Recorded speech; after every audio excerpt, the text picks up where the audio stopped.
Muna og pa downhill sa tower. Inik-exit ninyo another road about 1 km. Papdong na siya sa Station 5, pasulod na mo sa train, saka sa Dakong Cross. Dakong Cross, mao na inyong food station. Labayang tanan mo na og napod all the way sa another intersection na road. Turn, monitimanan ninyo, in nag-intersection na road after sa cross.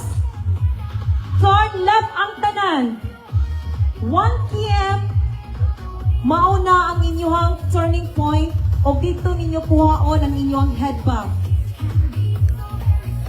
Ang pingan ang head back kay mo na ay nagpa-ila, mauna siya among tan-awon, inig-abot niyo sa finish line nga abot yun mo dito. Eh once walay head back, wala pod mo'y medal. Once makakuha ang tanan sa head back, balik sa intersection.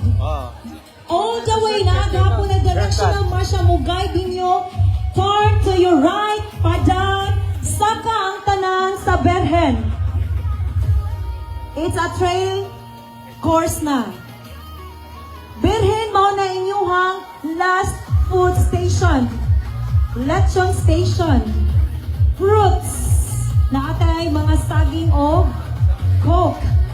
Walay beer. Ang beer nara diri sa itong finish line. Once nakaabot na ang tanan ni Mama Mary, all the way, pa-turn right, pa-downhill, traverse na po mo sa Kabayaan Road. Then, magawas mo sa ito ang highway, lahos na ang tanan straight, diri sa itong finish line. So sa ato pa, naara mo itulog ka, 8 station, and 1 here ang katong inyuhang head bath na inyong i-present together sa inyuhang mga hydration bottle nga inyong ipangdala. Maodyo niya akong i-remind ninyo, wala gani mo'y bitbiton nga bottle, wa may ka-present. Sorry, di ko na ko tagahan sa inyong medal. Kay sayang lang ato ang pagdagandagan, mag-promote na to sa Lugo Hills. Nga atong gibilan o trash. Top runners, top 10 winners will be recognized. Top 5, makadawat ko cash prize, 6 to 10 placer, a plaque. And reserve of energy para sa ito ang mga fitness challenge.